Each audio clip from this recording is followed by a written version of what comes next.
একদিন কিছু দুষ্ট লোক জঙ্গল নষ্ট করার জন্য এসেছিল। এখন হাতি, সিংহ আর একটি মানুষের বাচ্চা গিয়ে তাদেরকে বাধা দেয়। এই থামো। আমরা এই জঙ্গল নষ্ট করতে এসেছি। কেন? এটা আমাদের বাড়ি। তোমরা কি চাও? দয়া করে বন্ধ করো। এখান থেকে চলে যাও। এখান থেকে তোমরা যাবে, নয়তো যুদ্ধ করতে হবে।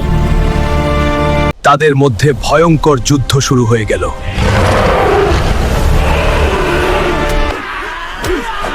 তারা কিছুক্ষণ যুদ্ধ করে পরাজয় স্বীকার করে। আমরা ক্ষমা চাই। ঠিক আছে, ক্ষমা করে দিলাম। এমন ভুল আর যেন না হয়। এরপর হাতি, সিংহ আর মানুষের বাচ্চাটি সবার জন্য একটা মেসেজ দিয়ে বলল, জঙ্গল পশু পাখিদের জন্য, দুষ্ট লোকের জন্য না। আজ খুব মজা করব বন্ধুরা। হ্যাঁ, চলো শুরু করি। আমরা সব সময় মিলে থাকি। Like, share, subscribe my channel.